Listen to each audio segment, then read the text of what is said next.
Allez, dépêchez-vous. Pourquoi êtes-vous si lent? Le débarquement a besoin de précision et d'attention, afin que le bateau ne heurte pas le quai en arrivant. Et pourquoi est-ce que tu es si pressé, toi, d'ailleurs? Je veux voir le port, c'est tout. Sois patient, Ziad. Il y a un proverbe qui dit « Rien ne sert de courir, ce qu'il faut, c'est partir à point. Ça, c'est un proverbe pour les paresseux seulement. » Ça, ce n'est pas vrai, mon garçon. Celui qui connaît bien la vie et ses circonstances prend conscience de la valeur de la prudence et met en pratique la vertu de la patience. Doucement, Morgane. Va un peu vers la gauche. À vos ordres, capitaine!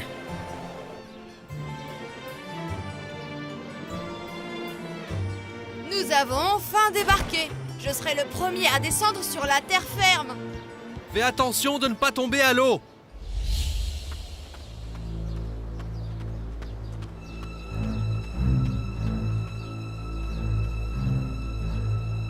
Est-ce que tu cherches quelque chose, petit?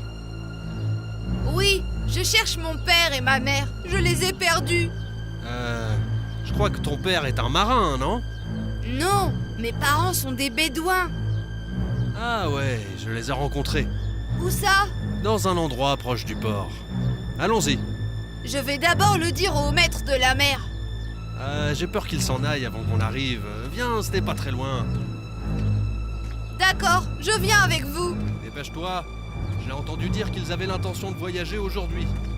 Je cours le plus vite possible. Ziad! Où vas-tu? Ziad!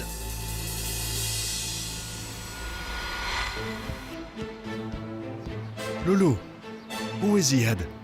Je ne sais pas. Comment ça, tu ne sais pas? Il était avec un étranger et ils sont partis dans cette direction. Et quand je l'ai appelé, il n'a pas répondu. Non, Ziad s'est encore perdu? Ce n'est pas le moment de bavarder. Dépêchez-vous. Attendez-moi! Attendez-moi, j'arrive pas à courir aussi vite que vous, moi! Attendez! Ziad! Où es-tu?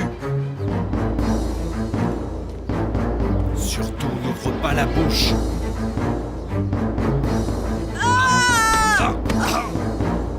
Laisse ce petit! Laisse-le, espèce de bandit! Laisse-le tranquille! Éloigne-toi de moi, espèce de homard! Viens par là, voleur d'enfants. Et maintenant, c'est à mon tour! Viens par ici, espèce de kidnappeur d'enfants! Allez, laisse-le, Loulou. Il a eu ce qu'il méritait. Pas avant d'avoir donné une bonne leçon à ce criminel! J'ai mal partout.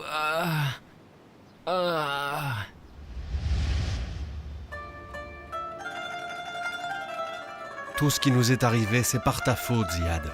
Moi? Qu'est-ce que j'ai fait? Tu ne sais pas ce que tu as fait? Mais comment est-ce que tu peux suivre un étranger que tu n'as jamais vu? Il m'a dit qu'il savait où se trouvaient mon père et ma mère.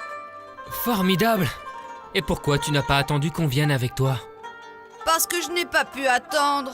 On a tous failli mourir à cause de toi. On a tous failli mourir à cause de toi. Arrêtez de le blâmer.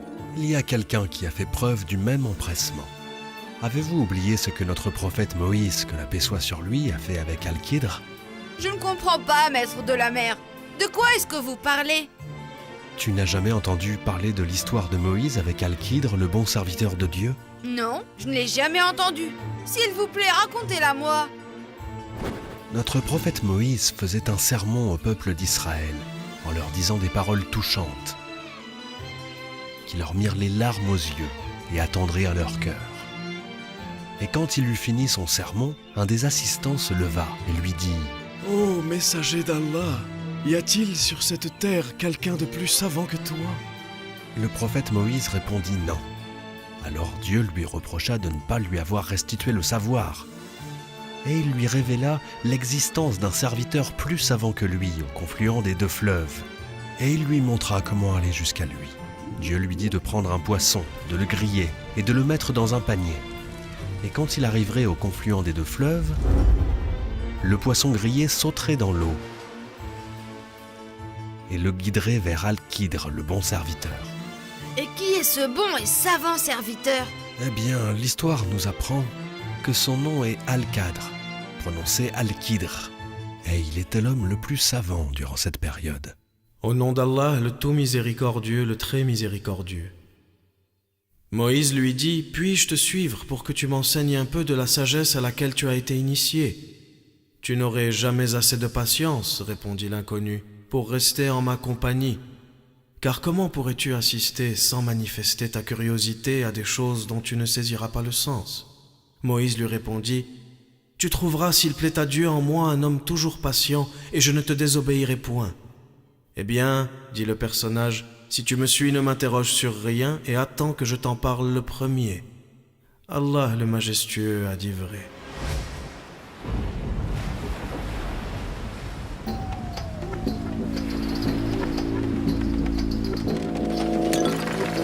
Mais enfin, qu'est-ce qui se passe? La soupe est tombée par terre. Nous ne pouvons rien faire, monsieur Haïm.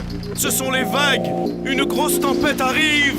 Mais je n'en ai rien à faire. Moi, tout ce qui m'intéresse, c'est avoir une nouvelle soupe. Moi aussi, j'en veux une. La tempête a déjà commencé. Il faut se protéger de l'eau. Viens m'aider, mon garçon. Je ne peux pas marcher tout seul. Bien sûr, monsieur Caïn. Qu'est-ce qu'on doit faire, Saker? Plie la voile et attendons que le vent se calme un peu. J'ai vraiment très peur, mon frère. Calme-toi.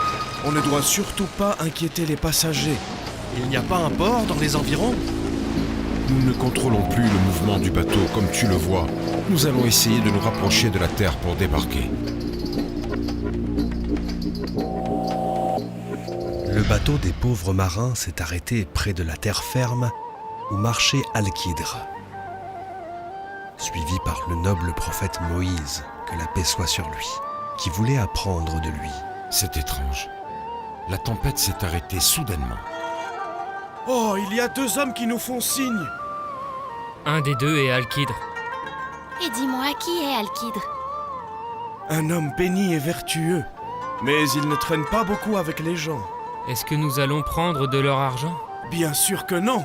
Il nous suffit d'être honorés par leur présence à bord de ce bateau.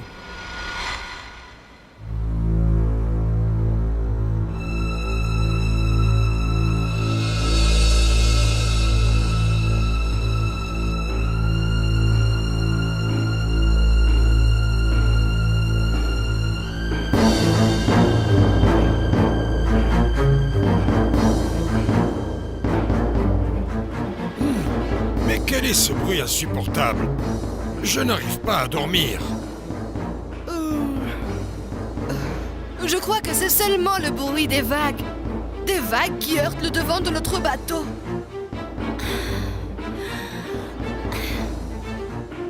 Bien sûr que non. C'est le son d'un marteau qui heurte le bois. Peut-être qu'il répare le mât? Regardez là-bas! Al-Qidr est en train d'enlever un plateau en bois. Est-ce que tu es bien sûr de ce que tu dis? Je l'ai vu de mes yeux. Vous n'avez qu'à aller vous en assurer vous-même. Je n'arrive pas à le croire. C'est comme ça que nous sommes bénis en plein milieu de la mer. Mais pourquoi fait-il ça? Nous n'avons même pas pris de son argent.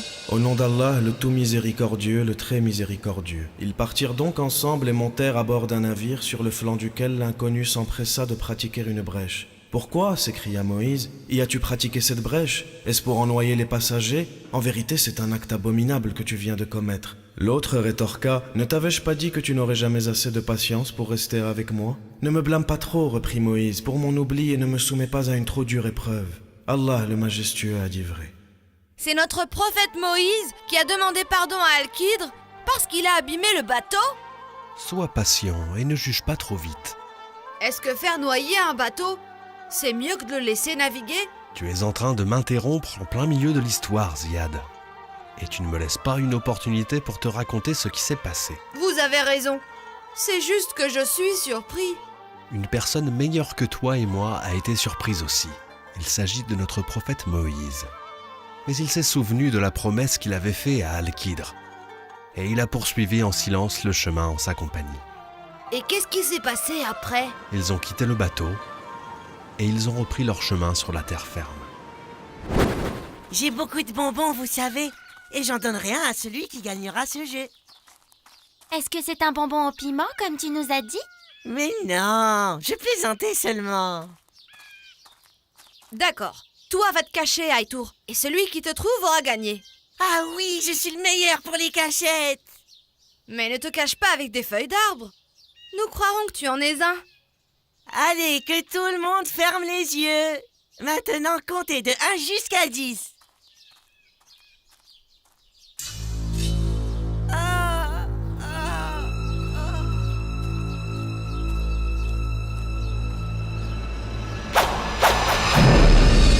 Aïtour, réponds-moi.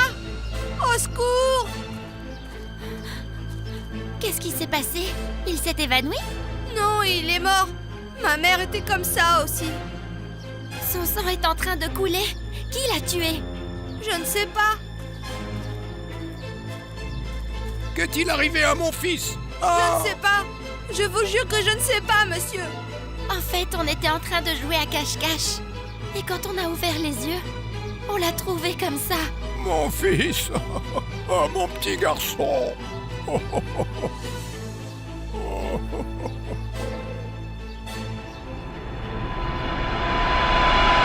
Au nom d'Allah, le tout miséricordieux, le très miséricordieux.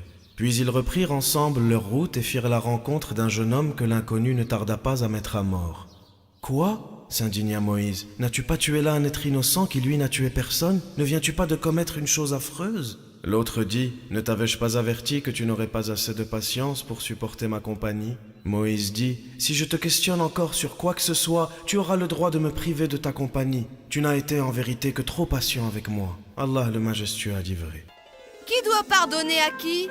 Notre prophète Moïse est celui qui doit demander pardon à Al-Kidr. Mais c'est Al-Kidr qui a tué cet enfant. Je suis d'accord avec Ziad. Il a tué une personne. Et pas n'importe laquelle. Un petit garçon qui n'avait rien fait de mal. C'est ce qui s'est passé, en effet. En tout cas, c'est ce qui est apparent. Mais il y a une sagesse cachée dans l'esprit de Al-Kidr. Quelle sagesse peut impliquer un meurtre? C'est ce que le noble prophète Moïse pensait lui aussi. Mais il s'est souvenu de sa promesse à Al-Kidr. Et il est revenu pour dire pardon et garder le silence pour la suite du voyage.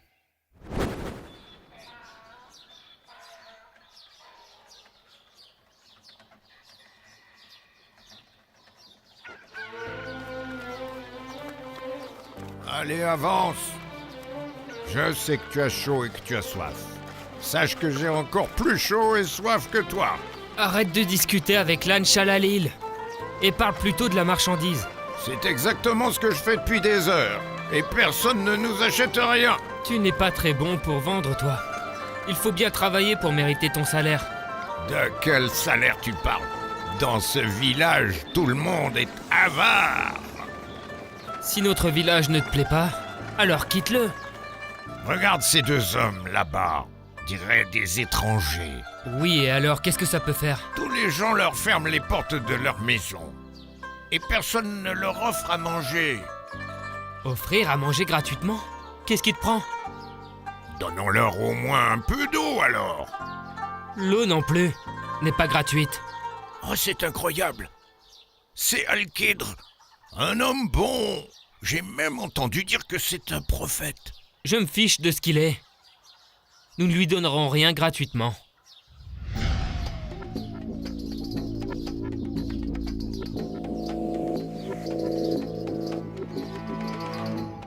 Chakroun, vite, réveille-toi. Regarde cet étranger, il répare le mur qui était brisé. Comment peut-il faire ça? Alors qu'hier, les gens du village ont refusé de lui donner à manger, lui et son ami. Oh, je ne sais pas. Mais ce qui compte, c'est qu'il ait réparé la maison. Au nom d'Allah, le tout miséricordieux, le très miséricordieux. Puis ils se remirent en route et arrivés près d'une cité, ils demandèrent l'hospitalité aux habitants qui la leur refusèrent. Après quoi, ils aperçurent un mur qui menaçait de s'écrouler. L'inconnu s'empressa alors de le redresser. Moïse lui dit, « Tu pourrais, si tu le voulais, réclamer un salaire pour ce travail. » L'autre répondit, « Voilà le moment venu de notre séparation. Je vais cependant t'éclairer sur la signification des choses que tu as été impatient de savoir. Allah le majestueux a dit vrai. » Quel comportement étrange de sa part. Vous ne connaissez pas le reste de l'histoire? Non. C'est même la première fois de ma vie que je l'entends. Quelle est l'explication du comportement d'Alkidre? Je t'expliquerai tout ça demain, si Dieu le veut. Je ne peux pas attendre jusqu'à demain. S'il vous plaît, continuez. Mon garçon, nous sommes dans une ville que nous ne connaissons pas et que nous n'avons jamais visitée.